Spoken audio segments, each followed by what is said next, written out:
Hello, graduate students. This is a real quick look at an article. You don't really have any homework this week, so I just thought we'd just go over this article. And it's a really good one. It's the Journal of Social Studies Research, which is edited by William Russell out of Central Florida. They're doing a really good job. And let's see what this article is about. It talks about the C3 model. The C3 model was, it's a long story on how it was created. But what the C3 model did was, it was really during the idea of No Child Left Behind.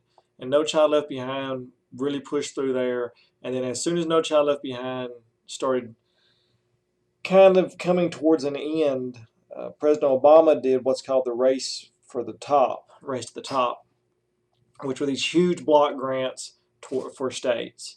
Well, one thing it talked about was pushing towards a common curriculum. And that's where we have Common Core. Common Core came into play.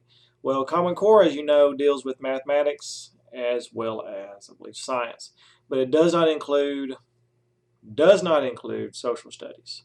So the National Council for Social Studies started pushing for this idea of what's called the C3 framework, which is 3 C's. That's why they call it C3. And it deals with, it's this national curriculum that's going to help you get through all these state standards. So what this article talks about is teaching with the C3 framework. And they're going to survey, I think they surveyed around 45 teachers and ask them about their practices. Just looking at this right here, it says,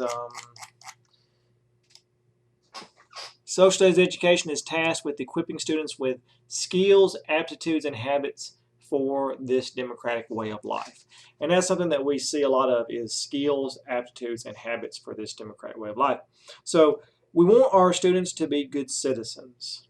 Are we doing a good job of making good citizens? That's a good question, and we'll see.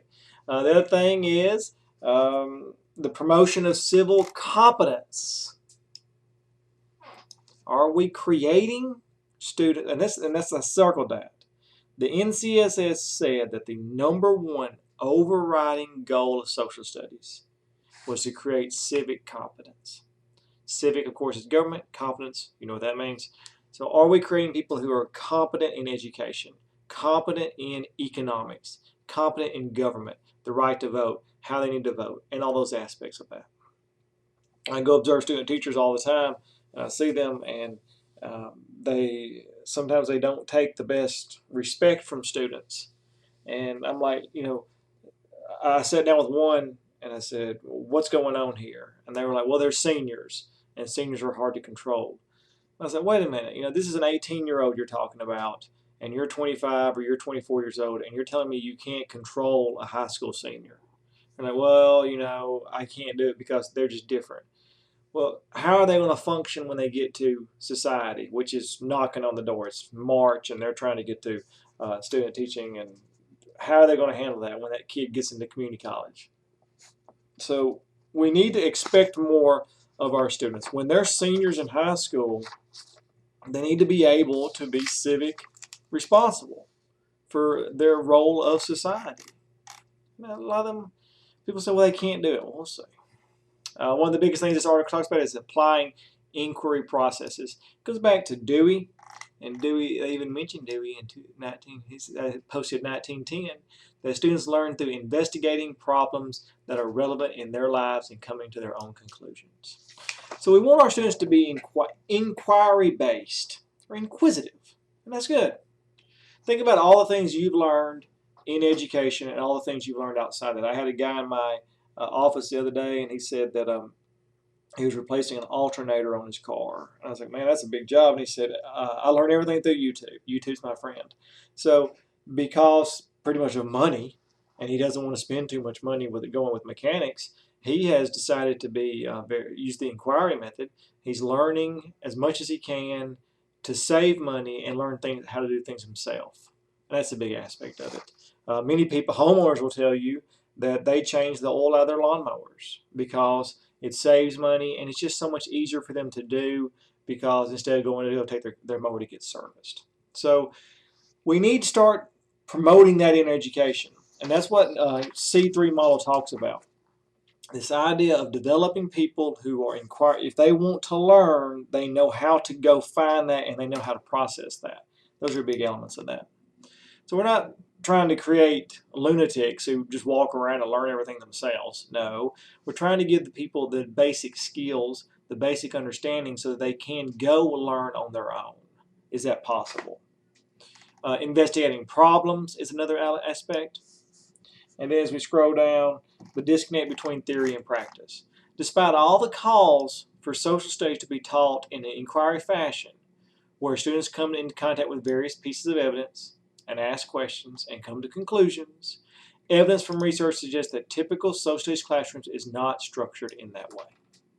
And even though we're trying our best to get our students to learn on their own and think on their own and be able to process facts, when we look at classrooms, we're seeing that's the same thing. One reason is because of the purpose of the teacher. And that's when I saw this and I thought, we got to talk about this in our class. What is the purpose of an educator in their classroom? What is the goal of that educator in their classroom? Because when you look at the purpose of the classroom, every teacher can be different. You know, some teachers say, well, I got to get them ready for the third grade skills test, or I got to get them ready for the ACT test. What is the purpose of that educator? Whatever the purpose of the educator is will determine the way the education will go. And that's why whenever administrators interview teachers, they need to ask them mainly what their purpose is. What is your goal as an educator? And if an educator says, you know, I really want to stress state test, all right, well, you know what kind of teacher you got. And if the educator says, well, I really want to stress the inquiry method and make people who can be grown-ups and learn on their own through problem solving, then you've got an inquiry-based method teacher. So that's something right there. And I don't know how we can change that, so that'd probably be a different research study right there. How can we change and encourage educators to be inquiry-based if they're not inquiry-based? One thing right here says, however, in the same state contest, state tests are requiring more and more time of teachers, especially for required subjects. And we're seeing that too, that state testing, that high stakes testing is causing an issue with students and causing an issue with teachers being able to do what they want to. There is and it continues talking about that, a tremendous time crunch that is just hurting teachers. They feel like they don't have enough time to do what they want to. And that teachers do not use inquiry methods in the social studies classroom, and also because they just don't have time to do this. This next section talks about the inquiry possibilities and opportunities, the publication of the C3 method. While existing research suggests that social studies teachers rarely engage students in the authentic inquiry, the C3 framework presents an opportunity for educators to increase the rigor and relevance. So even though inquiry helps students become better students, social studies are not doing it. And that's what they decided to do. They decided to, so that's the whole review of LIT. You're seeing that the inquiry method works, but people aren't doing it in the classroom. You know what the inquiry method is. We already went over that. So what they did in this study was they interviewed some teachers, and they asked them some questions. Let's look at their conclusions, their findings, the survey, and let's scroll through all their research and their finding. For the survey questions I asked, let's see. The survey asked, let's get through all this.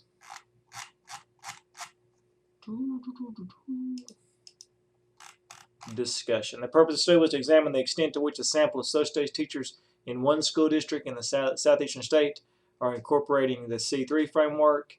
All right. Look at that. The findings of the survey help eliminate teachers' current beliefs and practices as they relate to the C3. They found the following. Teachers' understandings of inquiry aligns with the basic concepts of inquiries described in the C3 framework. So they have an understanding of it. The constraints reported by teachers on the inquiry practices must be addressed. Teachers' reported practices were not as closely aligned with their beliefs. Teachers had different beliefs in that. And that professional development will provide teachers with opportunities, better understanding, and implications. So we need to teach people the C3 model so they'll become better teachers. All right, so since this was an optional lecture because I kind of gave no homework this week, I will give you a bonus. We'll do a bonus project.